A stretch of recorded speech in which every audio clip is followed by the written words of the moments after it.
He was a Scotsman, keen-eyed and craggy, his skin rough and reddened by a lifetime of exposure to sun and wind. He had come to the Canadian West at 15 with a wave of immigrants to serve as a farm apprentice. In time, he qualified for a homestead, built his first sod shack, married a girl from home, and raised 2 sons. When I met Donald in 1973, the sons had grown and he and his wife were settled in the village in a ramshackle house drearily in need of paint. I was the minister of his church, which he did not attend. Shyness and illness had made him somewhat of a recluse, but I saw him often, for the manse was right across the street from where he lived. Whenever possible, he was out of doors, mending a bit of broken fence, digging in his garden, or straightening a sagging gate. He seldom had visitors. Sensing his loneliness, I strolled over occasionally for a chat. And this wasn't easy, for he spoke in the harshly whispered tones of one whose larynx had been removed because of cancer. The hole in his throat was discreetly covered by a red and white bandana knotted at the back.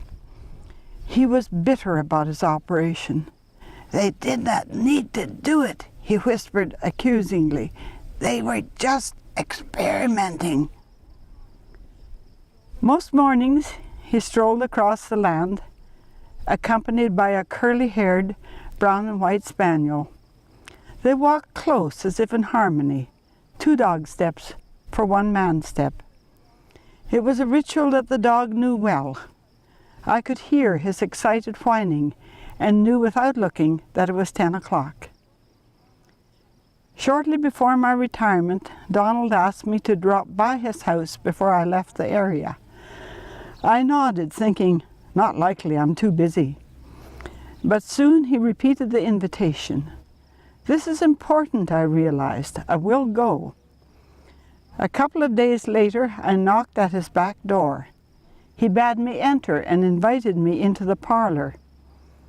After a bit of talk, he rose from his rocking chair and he pulled a dusty violin from beneath the china cabinet.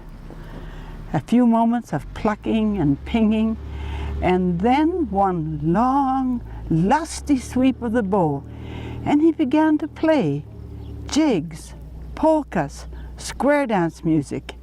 His very heart's blood seemed to pulse through the strings. Exhausted at last, he laid it down gently, as though it were an old friend. His blue eyes, usually so fierce, glowed softly as he placed his hands on my shoulders. This is the first time that I have played my violin since the operation 2 years ago. How to receive so great a gift? We touched foreheads, as if in mutual benediction. "Please keep on playing," I implored. He nodded. "Yes, I will." A year later, on another visit, I stood mutely beside his deathbed. He tried valiantly to tell me something, but weakness overcame him, and I could not comprehend. Did he want me to pray for him? Ministers are used to such requests, even from hardy atheists. I gave him a pen. He was too weak to make a legible mark. Holding his hand lightly, I gave him the strength to scrawl his message. I walked to the window and was just able to piece the words together. "Gallant antifreeze, my garage," the note read. "Please use in your car this winter." I nodded and I held his frail body. It was his final day and his final gift to me.